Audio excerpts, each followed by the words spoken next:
პირველ რიგში მთელი სულით და გულით მივესალმებით ციხეში გამომწყდებულ ჩვენ ქალებს და კაცებს. ეგეთ ქვეყანაში ცხოვრობთ, რომ ქალებიც კი გამოამწყდეს ამ უმსგავსოებმა. ხანეობას გისურვებთ, ბიჭებო და გოგოებო და მალე გამოსვლას და იმედი მაქვს, რომ მალე გამოხვალთ აუცილებლად თქვენ ოჯახებს დაუბრუნდებით. ხო, რავი, დღისით არჩევნებზე საღამოს რუსთაველზე რა. როგორც არ უნდა იყოს არჩევნების შედეგი, აი დაუშვათ იმ შემთხვევაში, თუ მოახერხებთ, რომ მოიგოთ თბილისი, თუნდაც რაღაცა მეორე ტურის შანსი გაჩნდეს, ამ შემთხვევაშიც ვიხილავთ და გიხილავთ რუსთაველის გამზირს. მეორე ტურის შემთხვევაში ხო გვიხილავთ და გვიხილავთ. დაგვილეწია კალაძე და ქართული ოცნება თბილისში და ეგარი და რა თქმა უნდა, რავი, ხა ერთი მეორის რატო უშლის ხელს, პირიქით ერთი მეორის გამაძლიერებელია და ესა ჩვეულებრივი ბრძოლა. კალენდარულად მოვიდა ეს არჩევნები, კონსტიტუციურად მოვიდა ეს არჩევნები და ჩვენ ამ არჩევნებს ვიყენებთ ბრძოლის ერთ-ერთ მეთოდად და მაქსიმალურად დროს დავასუსტოთ და სადაც შეგვიძლია რომ დავამარცხოთ ქართული ოცნება. თორე ხა არც ოქტომბერს მთავრდება არაფერი და არც ოქტომბერს იწყება. გრძელი, ხანგრძლივი, მომქანცველი ბრძოლა გვაქვს და ჩვენ ამ არჩევნებს ვიყენებთ იმისთვის, რისთვისაც უნდა გამოიყენო ხალხის პრობლემებზე ილაპარაკო. ხალხს ველაპარაკოთ იმაზე, რაც აწუხებს, იმიტომ რომ ეს არჩევნები, განსხვავებით საპარლამენტო არჩევნებისგან, არის საყოფაცხოვრებო პრობლემების მოგვარების არჩევნები. რომ ის არ ხდებოდეს ქალაქში და ქვეყანაში, რაც ხდება. დღეს დილით დიდი ღომში გადავარდა ანძა, დაეცა იმის, რა ქვია, რაღაც ფინაჩურად სახელდახელოდ გაყვანილ კორპუსებს შორის დენის კაბელებს და კი ნახავ ხალხი დაიხოცა იქ. მანამდე ხე წაიქცა, იმას, აი ეგეთ ქალაქში ხო ხე წაიქცა ვაკის პარკში და ფანჩატურს დაეცა, სადაც ბავშვები იყვნენ. და მე ეს თაღლითი, ეს ბოტოქსებიანი თაღლითი გამოვიდა, რა ქვია იმას, კალაძე და ისო რა ქვია, პონტოველი პილატი არის ოროსანი არიფი კალაძესთან შედარებით. ეს არის დიდოსტატი, როგორ დაიბანოს ყველაფრისგან ხელი. ხო და აი ესეთ ქალაქში ცხოვრობდა, არ ვილაპარაკ, ამას ვიყენებ ზუსტად იმისთვის, რომ ხალხის რეალურ პრობლემებზე ვილაპარაკოთ. რომ ხალხს მედიკამენტი არ აქვს. კი, ჩვენ ვამბობთ, რომ პენსიონერი არ უნდა ტოვებდეს პენსიის 90%-ს იმის, რა ქვია, წნევის წამლის საყიდლად აფთიაქში. თბილისში სოციალურად დაუცველების და იმებისთვის, რა ქვია, პირველ რიგში პენსიონერებისთვის მედიკამენტები იქნება უფასო. დიახ, ამას ვამბობთ. თბილისში საცობები აღარ იქნება. და ზუსტად ვიცით როგორ მოვაგვაროთ. თუ ამაზე მკითხავთ, მე დეტალურად მოგიყვებით. ვიცით პარკინგის პრობლემა, ავარიული სახლებში ცხოვრობს ხალხი, რომელსაც წვიმის ეშინია, რომ თავზე არ დაიმხოს ისახლი. იმ ხალხის პრობლემებზე არ ვილაპარაკოთ და ჩვენ ამ არჩევნებს ვიყენებთ იმისთვის, რომ რეალურად რაც ხალხს აწუხებს, რომ ეს არის საყოფაცხოვრებო პირველი დონის არჩევნები და კი ბატონო, მე გეთანხმებით. გისით 4 ოქტომბერს არჩევნებზე ეს ერთმანეთის გამაძლიერებელია. და საღამოს რუსთაველზე, რატომაც არა. მე აბსოლუტურად გეთანხმებით, რომ ქართული ოცნების მმართველობის პირობებში მთელი რიგი პრობლემები აქვთ ადამიანებს და ცხადია, მათი სურვილი არის, რომ ისინი გრძნობდნენ უსაფრთხოდ თავს, რომ მათი ცხოვრების პირობები იყოს უკეთესი, რომ არ გვეშინოდეს შვილების ქუჩაში გაშვება, რომ პარკინგიც მოწესრიგებული იყოს, არც ხე გვეცემოდეს თავზე, არც შენობა გვენგრეოდეს და არც ანძა, რომელიც აი აგერ ახლა თქვენ და სკვერიც უსაფრთხო იყოს, პარკიც, შადრევანიც და ყველაფერი. ეს არის უმნიშვნელოვანესი პრობლემები, რა თქმა უნდა. მაგრამ ქართული ოცნების ხელისუფლებიდან გასტუმრება არის თუ არა უმნიშვნელოვანესი აი ამ პრობლემების მოსაგვარებლად. და რამდენად შეძლებთ თქვენ, თუნდაც რამდენიმე ადგილის მოპოვებით საკრებულოებში, სხვადასხვა ქალაქებსა თუ რეგიონებში თუ სოფლებში, აი ამ პრობლემების რეალურად გადაჭრას. მშვენიერი დაპირებები გაქვთ. მე ვუსმინე თქვენს პროგრამის წარდგენას, ჩემ ეთერში იყო და ნამდვილად მოვისმინე და ძალიან მართლაც ძალიან საჭიროა საკითხებზე საუბრობთ.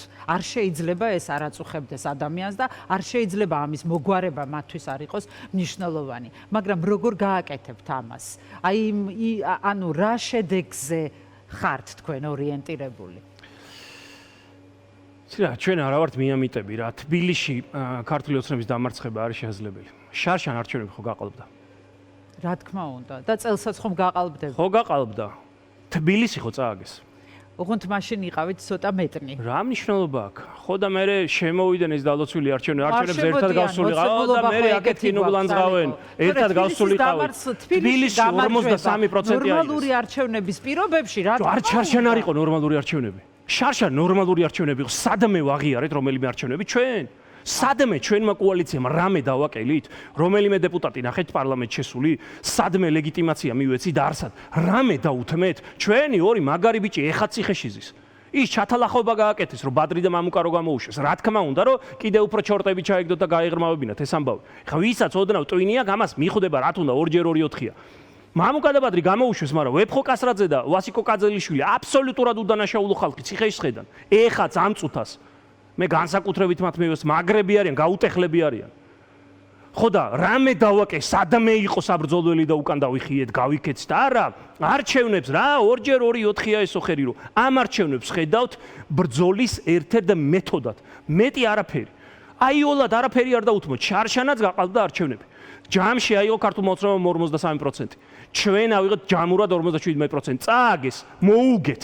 მეორე ტური რო დაუდოთ, ხო დავლეწეთ კალათს. ამა მოდი რა დაშვებებით ვილაპარაკოთ. მოდი რა მნიშვნელობა და მოდი რა ნამუსის ამბავი ადე და წამოდი. უკან რამეზე დავიხი, ვინმე მოვიდეს და მითვალებში ჩამხედოს ვინმე.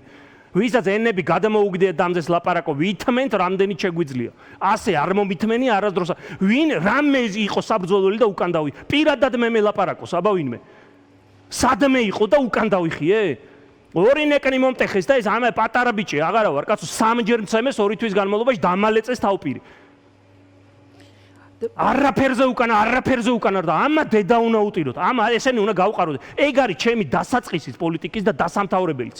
კი, მე გული მეწובה, კაცო, რა თქმა უნდა, ტრამვაიც მინდა რომ თბილისში იყოს. ეს ისტორიულ ტრანსპორტი. დღეს ქონდა ვიდეო რომ მტკვარი გააქეს ოხერი, ამთხელა საცობები გაქვს. დააყენეს სატრანსპორტისა, სამდინარო ტრანსპორტი.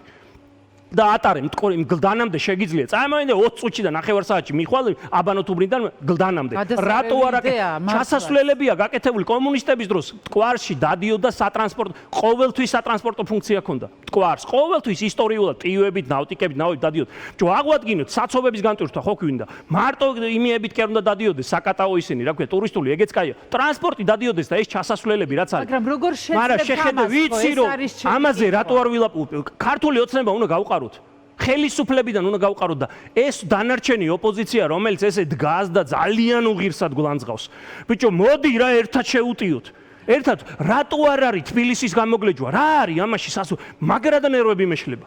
იცი რა არის? არის ორი ამბავი რა, ან გამოგლეჯ და ან დაუთმობთ. მე არ მინდა რამე იულად ვინმეს დაუთმო, მით უმეტეს აი ამ ბოტოქსიან თაღლից. არ მინდა. სადაც შეგიძლია რომ ეომო იომ. ჩვენი წი დავით აღმაშენებელს ხო გახედა დიდგორის ბრძოლაზე. დიდგორში რომ მოწინავე ჯარი იდგა, ბოლო ნაწილები იდგა ჯავახეთში ლამის, ისე იყო გაწელილი.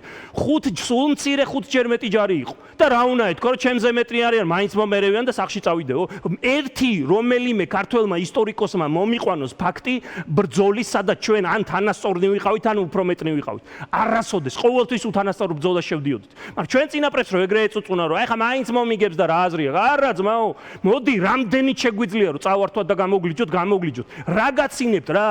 აბა დაუთმოთ, ორი ზმნა არის აქ რა, ან გამოგლეშ არ უთმოთ.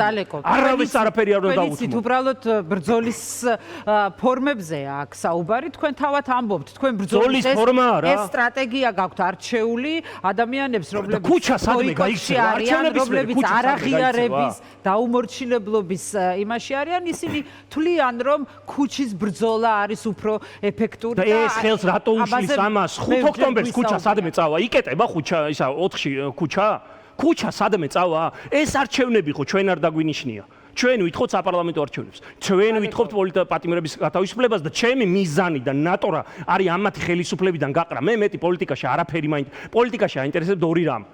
რომ უფრო ტრიპაჩები იყვნენ და რაღაცა ცნობადები და ჰაი-ჰუიეც მეც მქონდა, მაგრამ კაი ხანია გავიარე და მეორე რომ ბაყუთი იშოვონ. მძულს ფული. არასოდეს ხელფასის მიღმა 1 ლარი არ ამიღია. არასოდეს 1 ლარი არ ამიღე და არ მიყვარს ეს ფული. რამდენი ფულით მჭირდება, იმდენი მაქვს, რა ვიცი, კარვის ფული და იმის ფული, მაგრამ ტყეში რო წავიდე ბენზინის და ჩემო ჯერს არშია, არ წყვი და წვიმა არ ჩამ. დანარჩენი ფული მე პოლიტიკაში არ მიშოვია, არ მაინტერესებს. აი ამათი დალეწვა მინდა და ამათი დამარცხება მინდა. მეტი არაფერი. და ამ არჩევნებს ხედავთ ამათი დამარცხების ან ძალიან დასუსტების გზად. არჩევნი თუ იქამდე მივიყვანთ თბილისში. უფრო უპრიანია, მე მგონი დასუსტების გზად. რატომაც არა, თბილისში შარშან 43% აიღო ოცნებამ.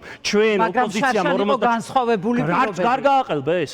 გასაგებია, წელსაც ხო, გააყალბებენ, ხო, აბა რა ვქნა, დავიხოცოთ მაშინ. საპარლამენტო არჩევნების დანიშვნას რო თხოვენ, რო დანიშნავენ, მე რა ვქნათ. მე ვთქვათ, რომ ვინ ნიჭურტი ქონდა, აღარ მონაწილეობ, ხო? საპარლამენტო თუ რა კაი არჩევნებს ჩაატარებენ. მე როგორც მახსოვს, ერთნაირად ყველა ოპოზიციას გქონდათ და გაქვთ ასეთი, რომ საპარლამენტო არჩევნები ახალი ცესკოს პირობებში შეცვლილი. თუ ეგ არ ქნეს და თქვენს რომ აი გაზაფხულზე, აპრილში არის არჩევნები, თუ ბიჭები ხართ მოგვიგეთ, რა ვქნათ, რომ აი იცი რა, ბოდიში ხა მაინც რა. ვიბრძოლოთ ბიჭო, არაფერი არ დაუთმოთ. ლანგარზე რატო უნდა მივიცე? არჩევნებში თუ არ შეიცვლება იცი რა, მე საარჩევნო სისტემა და ცენტრალური საარჩევნო კომისია. მე ვიცი ერთი რაღაცა რა, ეხა ძალიან ცუდი რაც არის, რომ ოპოზიციის ერთი ნაწილი ქმნის ძალიან დიდ მოლოდინს 4 ოქტომბერთან დაკავშირებით და მოლოდინი, რომელიც არაფერს არ ეფუძნება, მე არის იმედგაცრუება. მე არავის დათარსვა არ მინდა. ამათ ესენი მშვიდობიან დამხობასაც იმსახურებენ და ყველაფერს იმსახურებენ ქართულ ოცნებას გულისხმობ.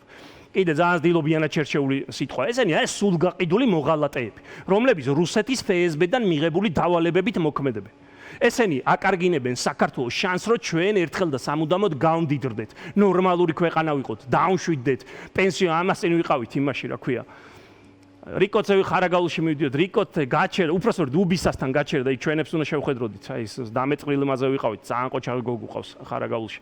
ინგამაღრას და იქ ველოდებოდ უბისას მონასტერთან, ხო? როგორც იცით, ერთ-ერთი მონასტერია, რომელიც საქართველოში გრიგოლ ხანძთელმა ააშენა, ნუ დანარჩენი ხა სამწუხაროდ ისტორიულ საქართველოს თურქეთში და უცხოელი მოხუცები გადმოვიდნენ, გაჩერდა ავტობუსი, ხელჩაკიდებულები, კაი ძვირადღირებული ფოტოაპარატები, იცინოდნენ, ყველას კბილი ქონდა ჩასმული. ეგეთი ქვეყანა მინდა.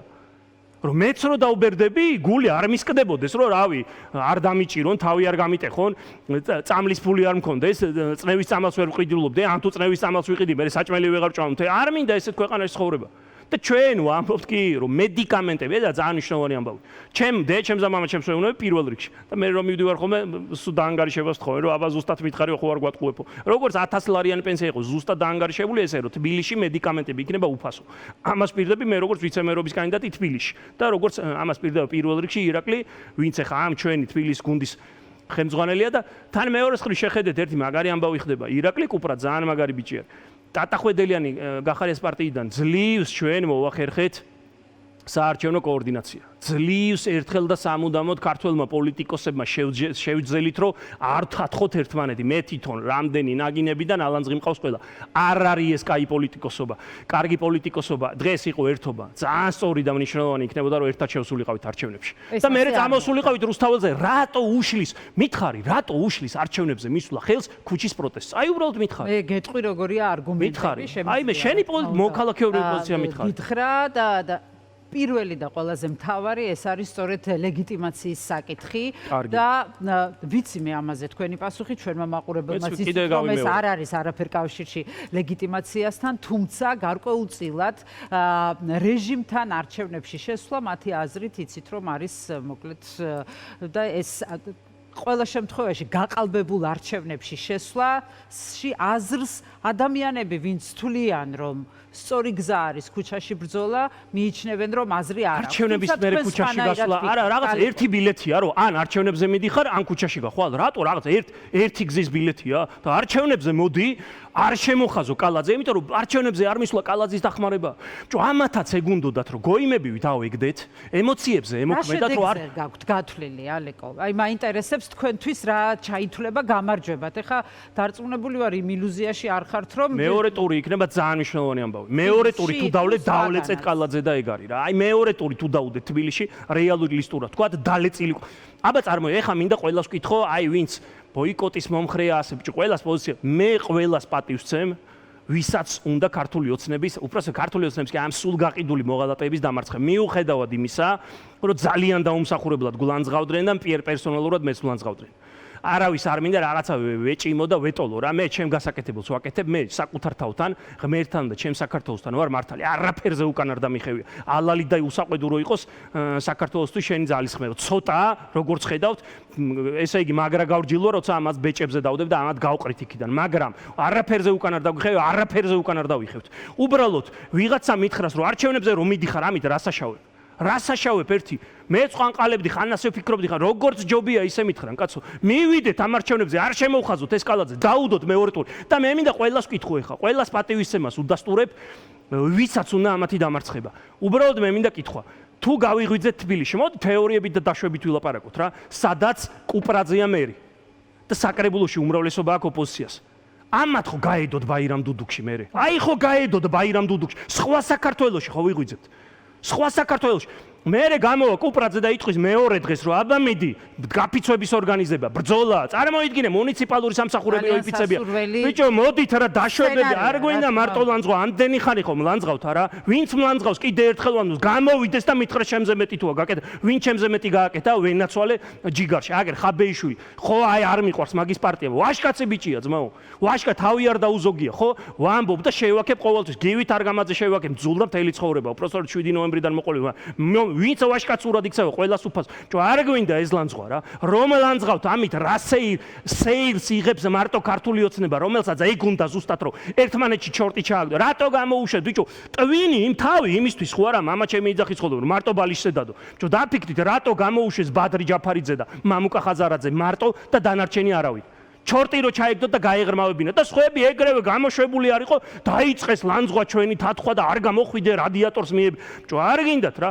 გამოშვება რო უნდათ რა ვეფხოს ვერ გამოუშვებდნენ კაძელიშვილი 4 შვილის მამა ხოდა არ უნდათ ეს ჩორტების ჩაგდება ჯო ადამიანურად ხო ხედავთ ვითმე რატო იმიტომ რომ მე დიდ მიზანს ხედავ და დიდი მიზანი მამაძროვე დიდი მიზანი ის არის ამათ უტიროთ ყოფა და ყველამ ვინ ჩვენ გდათხავს და არ უნდა არჩევნებზე მისვლა ერთი წამით დაუშვას კუპრაძე რო გახდეს თბილისის მერი და საკრებულოში უმრავლესობა ხო აბსოლუტურად მარტო ქუჩაში პროტესტი ხო ამათ ამოვაყირავებთ თლიანად მეტრო საჩერებ ავტობუს საჩერებ მუნიციპალური სამსახურები არ მუშაობ აი ერთ კვირაში დაერხევათ მოდი რა ცოტა მე შვიდად ეხა მე რო ვიტყვი ამ ვითარებაში შვიდად ვილაპარაკოთ ლანძღვის და თათვის გარეშე დიდ მიზანზე ვიფიქროთ დიდ მიზანზე დიდი მიზანი არის ამათი დამარცხება ხო და აი იმისკენ გადავდგათ ნაბიჯები რა მადლობა ალეკო მადლობა წარმატებებს გისურვებთ რა თქმა უნდა ყველანი მაინც ერთიან ბრძოლაში ვართ ხართ და ამიტომ გასაკეთებელი ძალიან ბევრი გვაქვს და საბრძოლელი მაგასაც მოვიდნენ და უარესაც იმიტომ ჩვენ საქართველოსთვის ვირჯებით ეგ არის ფაქტი